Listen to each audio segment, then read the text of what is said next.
फुल silent वर ठेवा please.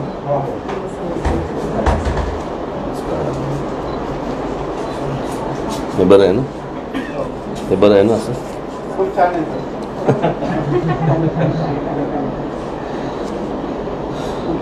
तुम्हाला हे सगळ्यांना खूप महिन्यांनी भेटतोय मी. अशी भेटत होतो पण पत्रकार परिषद वगैरे अशी काही झाली नाही कधी. मी आज आपल्याशी, आपल्या माध्यमाद्वारे जनतेशी, सर्वांशीच मी बोलू इच्छितो. बरेच दिवस मी या सगळ्या गोष्टी, घडामोडी पाहत होतो. घडामोडी पाहत होतो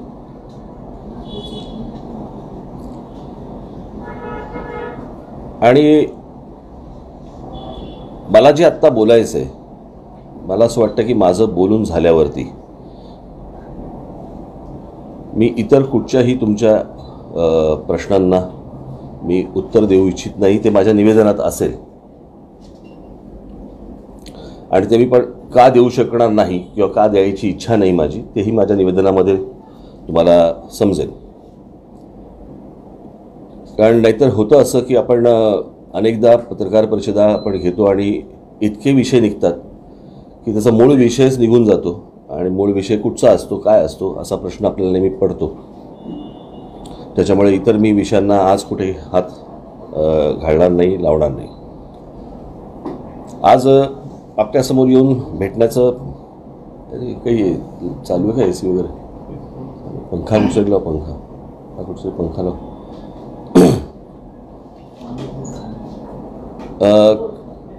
काल माजी पोलीस कमिशनर परमबीर सिंग यांनी महाराष्ट्र, तो लाईट बंद करता येईल का? वर कर नाही, वर कर. हां, परमबीर सिंग यांनी महाराष्ट्र राज्याच्या गृहमंत्र्यांवरती केलेले आरोप, अशी घटना की एखाद्या पोलीस कमिशनरने गृहमंत्र्यावरती अशा प्रकारची 100 कोटी दर महिन्याला आले पाहिजेत असं गृहमंत्री कमिशनरना सांगतात, अशी घटना मला नाही वाटत महाराष्ट्र काही देशाच्या इतिहासात आजपर्यंत कधी काही अशी घडली असेल.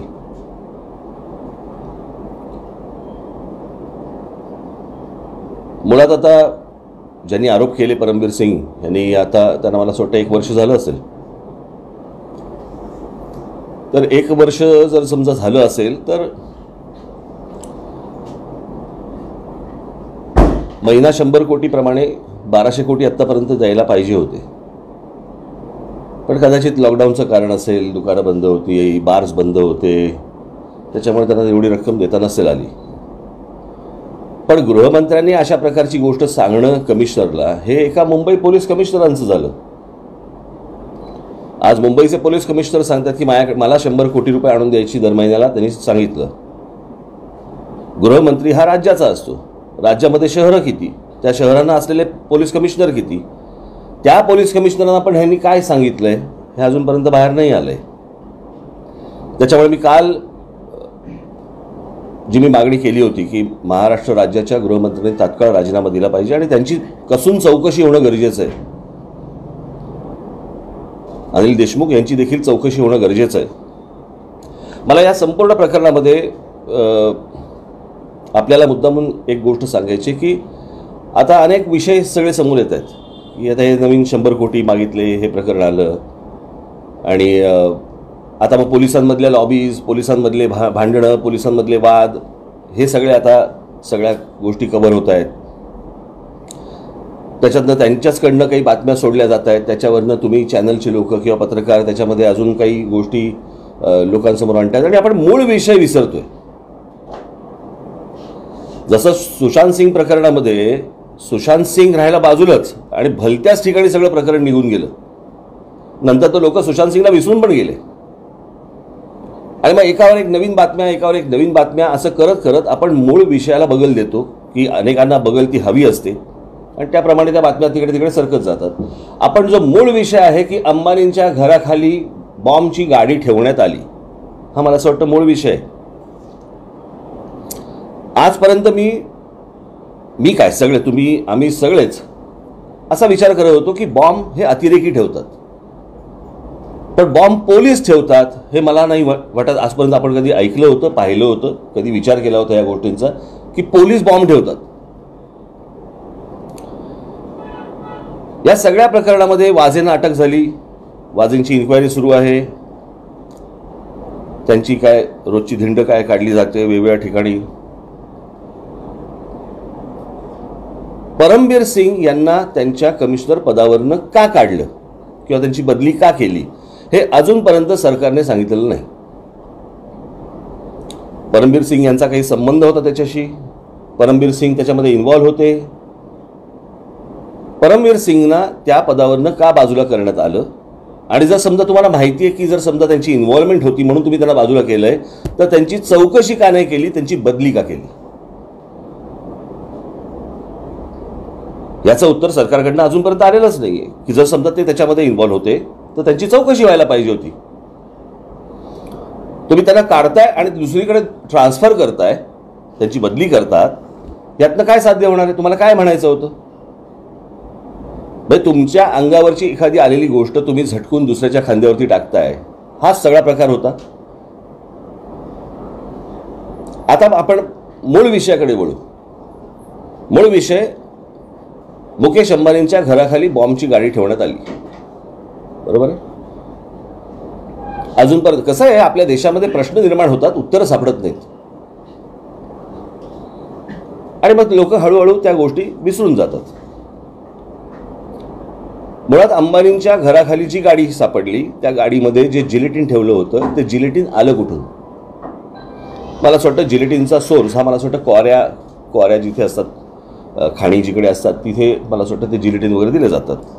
मग ते आले कुठून? ते गाड्या बिड्या वगैरे सगळे प्रकरणं तुम्ही आता अनेकदा सगळ्यांसमोर ती मांडली, तर मी तुमच्या बातम्या इतक्या आल्या की यातली वाझेची गाडी कुठची हेच कळेल असं झालं.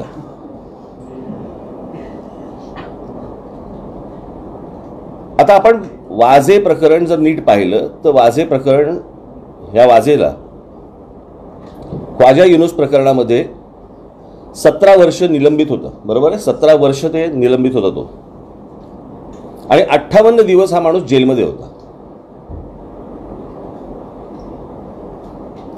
त्याच्यानंतर इथे भारतीय जनता पक्ष आणि शिवसेनेचं सरकार आलं. त्याच्यानंतर वाझे हे शिवसेना पक्षामध्ये त्यांनी प्रवेश केला. शिवसेना पक्षामध्ये प्रवेश करायला वाझेला घेऊन कोण गेलं होतं? अजून हा प्रश्नाचं उत्तर नाही आलं, बरोबर आहे, की वाझेंना कोण घेऊन गेलं होतं. त्याच्यानंतर या वाझेंना पुन्हा पोलीस खात्यामध्ये आणावं असं उद्धव ठाकरेंनी देवेंद्र फडणवीस यांना सांगितलं. असं देवेंद्र फडणवीसच मला असं काल परवाकडे बोललेत की ते माझ्या मागे लागले की याला पोलीस खात्यामध्ये घ्या. याचा अर्थ काय? याचा अर्थ एवढाच की हा वाझे शिवसेनेचे काय अध्यक्ष आणि आत्ताचे मुख्यमंत्री यांच्या अत्यंत जवळचा माणूस, बरोबर. मुख्यमंत्री उद्धव ठाकरे आणि मुकेश अंबानी यांचे अत्यंत मधुर संबंध आहेत, सर्वश्रुत आहेत, ते काही लपलेले नाही आहेत. म्हणजे त्यांच्या शपथविधीला देखील मुकेश अंबानी सहपरिवार तिथे व्यासपीठावरती हजर होते, बरोबर आहे. मग वाझे बॉम्बची गाडी अंबानींच्या घराखाली कोणी सांगितल्याशिवाय ठेवेल का?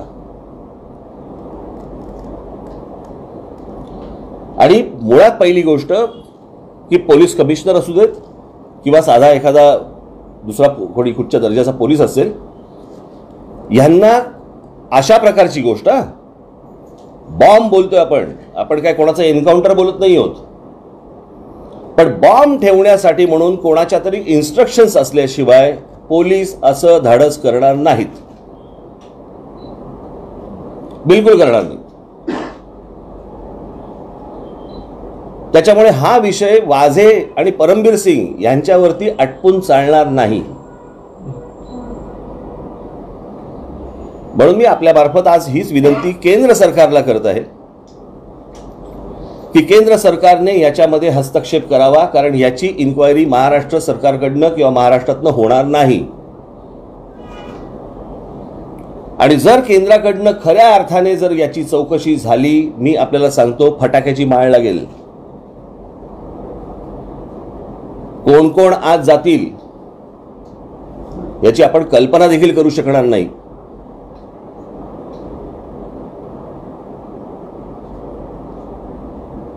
ज्या मुकेश अंबानींच्याकडे स्वतःकडे आत्ता त्यांची जी सिक्युरिटी आहे त्याच्यामध्ये इस्रायली लोक आहेत. तुम्हाला इस्रायलची जी सिक्युरिटीची लोक असतात ती किती कशा प्रकारची असतात याची आपल्याला सगळ्यांना जाणीव आहे, कल्पना आहे. त्यात मी जर चुकत नसीन तर मुकेश अंबानींना जी इतर पोलीस सिक्युरिटी आहे ती मध्य प्रदेश सरकारची आहे. ती मला अजूनपर्यंत कळलेलं आहे की मध्य प्रदेश सरकार इथल्या व्यक्तीला कसं काय संरक्षण देतात. ते काहीतरी 6-6, 7-7 त्यांच्या काहीतरी रेंज रोवर आणि त्याच्यामध्ये ते पोलीस सगळे बसलेले असतात. आपण कधी जर समजा अल्टा माउंट रोडला गेलात तर आपल्या लक्षात येईल की तिकडे कशा प्रकारची सिक्युरिटी असते की एखादा माणूस 2दा जरी गेला तरी चौकशी होते. अशा प्रकारच्या एखाद्या रोडवरती एक गाडी 24 तास उभी राहते. आणि त्याच्यातलं पत्र जर समजा वाचलं आपण, म्हणजे एखादा माणूस काय पत्र लिहितोय की तुमच्या खाली आम्हाला बॉम्ब फोडायचा आहे, नीता भाभी आणि मुकेश भैया. धमकी देणारा माणूस आदराने बोलतो का हो की साहेब तुमची वाट लावतो बघा? तो साहेब कशाला बोलेल? आणि ते पत्र, त्या पत्राचा जर समजा तुम्ही नीट टोन पाहिलात तर दाखवलं गेलं असं आहे की एखादा गुजराती माणूस जसं हिंदी बोलतो तशा प्रकारचा त्याचा तो टोन आहे त्या अख्ख्या पत्राचा. गुड नाईट असं त्याच्यामध्ये लिहिलेलं आहे. NIT, नाईटचं स्पेलिंग NIT असं केलेलं आहे त्याच्यामध्ये. ते नीट लावली असणार.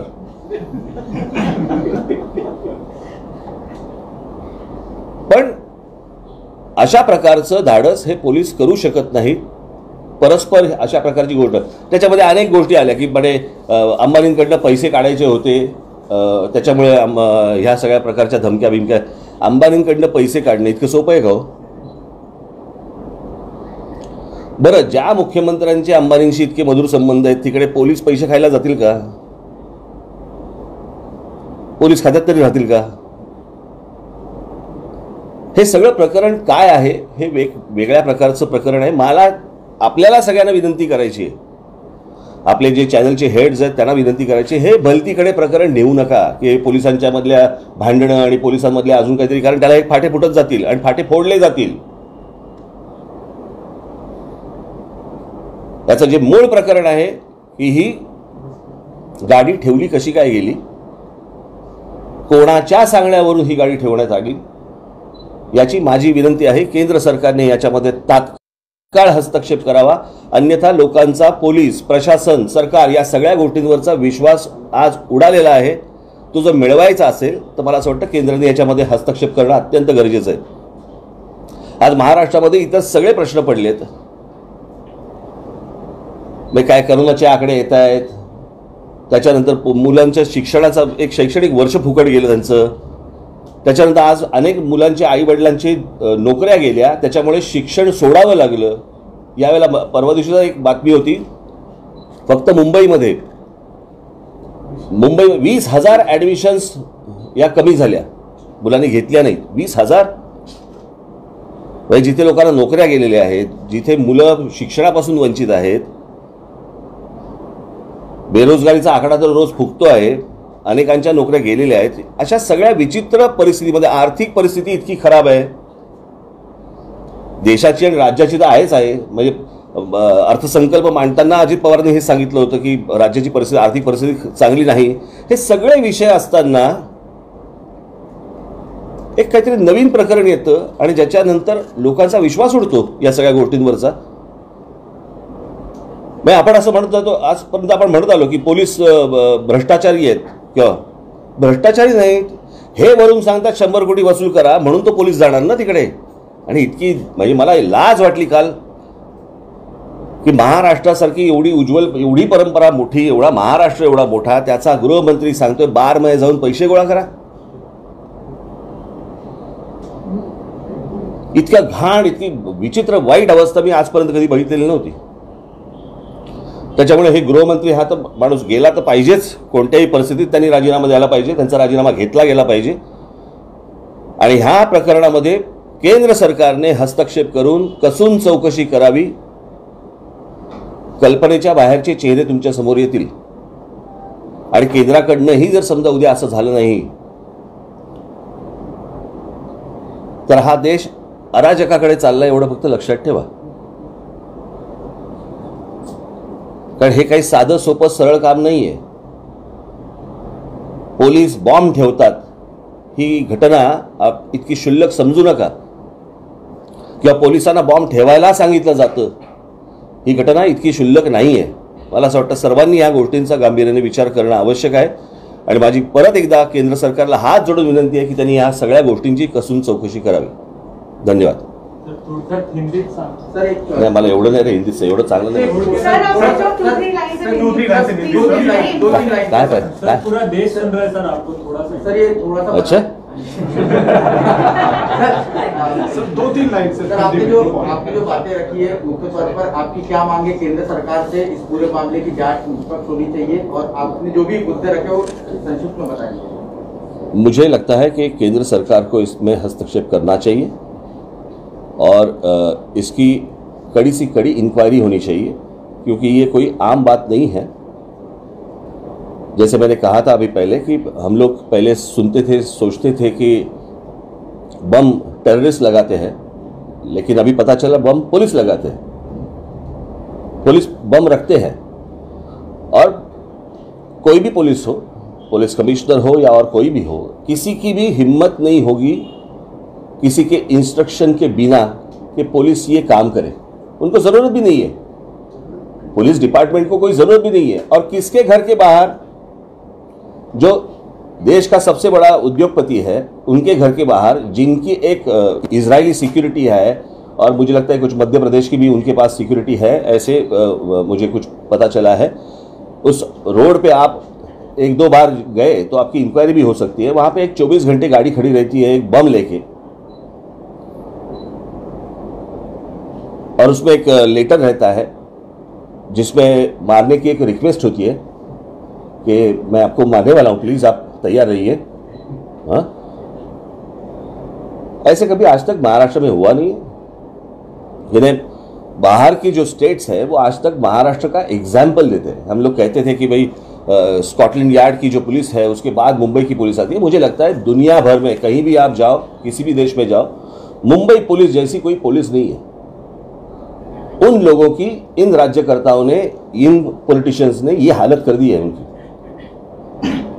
कि लोग उनके ऊपर उंगली उठा रहे हैं. और इसलिए मुझे केंद्र सरकार से मेरी विनती है कि वो कड़ी से कड़ी इंक्वायरी करे, और अगर ये नहीं हुआ तो लोगों का, प्रशासन, सरकार, इन सारी चीजों के ऊपर से विश्वास उड़ जाएगा. सर, कल के एक्सप्लोसिव लेटर को लेकर आपकी क्या प्रतिक्रिया है? गृह मंत्री, होम मिनिस्टर मनी एक्सटॉर्ट करने का कह रहे हैं, ऐसे form of Mumbai police commissioner कहते हैं. दुर्भाग्य की बात है, आप, हम लोग, अभी तो मुंबई पुलिस कमिश्नर ने कहा है, वो जो गृह मंत्री रहते हैं, होम मिनिस्टर जो होते हैं, वो राज्य के होते हैं. बाकी मुझे नहीं पता अभी तक कि बाकी के जो शहर है वहां के जो कमिश्नर है उनको क्या बताया है. बार्स क्या सिर्फ मुंबई में नहीं है. तो अभी तो ये शुरुआत है, और मुझे लगता है कि ये पूरा ये जो प्रकरण है वो आप कहीं और मत लेके जाइए. मुझे लगता है कि बम की गाड़ी किसने रखने के लिए कहा, वहां पे रखने के लिए कही है, वो मुझे लगता है बाहर आना चाहिए. बस सर, इस्तीफा दे देना चाहिए. आपको लगता है तुरंत प्रभाव से अनिल देशमुख? मैंने कल ही डिमांड की है, अनिल देशमुख को इस्तीफा देना चाहिए इमीडिएटली. नहीं दिया तो लेना चाहिए, और इसकी इंक्वायरी महाराष्ट्र राज्य में नहीं हो सकती. सर, मुख्यमंत्री का अब तक इस पूरे मामले पर कोई बयान सामने नहीं आया. मुझे अभी तक पता नहीं चला है कि मुंबई पुलिस कमिश्नर को निकाला क्यों. कुछ तो कारण चाहिए ना कि मुंबई पुलिस कमिश्नर उस बम कांड में कुछ उसमें इन्वॉल्व थे, इसलिए उनका ट्रांसफर किया। ट्रांसफर क्यों किया? अगर आपने निकाला है तो कुछ चीज तो होगी जिससे आपने निकाला है। अगर निकाला है तो इंक्वायरी क्यों नहीं हुई, ट्रांसफर क्यों हुई? सर अब तक गवर्नमेंट की ओर से कोई रिस्पांस नहीं आया है, सीएम ने अब तक कुछ उत्तर देखिए, मैंने अभी भी जो बात कही यहाँ पे वो मैंने राज्य सरकार से नहीं कही है। मैंने जो मांग की है वो केंद्र सरकार से की है। मुझे लगता है कि केंद्र से कोई ना कोई रिस्पांस आ ही जाएगा, मेरे बोलने से नहीं। लेकिन मुझे लगता है कि ये इतनी छोटी बात नहीं है। एक गाड़ी में बम भरा हुआ है, बम रखे हुए हैं और एक उद्योगपति के घर के बाहर खड़ी है गाड़ी, ऐसे ये सीधी बात नहीं है। वाटण्यासारखी नाही का जनरल पब्लिकला की असे सचिवाजी अजून किती असू शकतात? मला तुम्हाला हेच सांगायचंय, दुसरीकडे वळवू नका. समजा असले तरी नंतर शोधू, पहिली गाडीत बॉम्ब कोणी ठेवायला सांगितले ते पहिले शोधा. सर, अनेक जण मागणी करतायत की सरकार बरखास्त केलं जावं किंवा राष्ट्रपती राजवट लागू केली. हे बघा, हे झालं सगळं पॉलिटिकल, हे सगळं झालं राजकीय. सरकार बरखास्त करा आणि मग अजून काहीतरी राष्ट्रपती राजवट लावा. यातनं गुन्हेगार निघणार आहेत का बाहेर, मिळणार आहेत का? मला ह्या मागचे गुन्हेगार कोण आहेत की इथपर्यंत ह्यांचा विचार जावा, इथपर्यंत की जो विचार अतिरेकी करतात तो विचार करायला ह्यांनी पोलिसांना भाग पाडलं. ते कोणी भाग पाडलं? ही छोटी गोष्ट नसून ही खूप मोठी गोष्ट आहे. उद्या जर ह्यातनं काही झालं नाही, अनेकांच्या घराबाहेर गाड्या उभ्या राहतील आणि ज्याच्यात जिलेटिन सापडतील. धन्यवाद. रणबीर सिंग आणि सर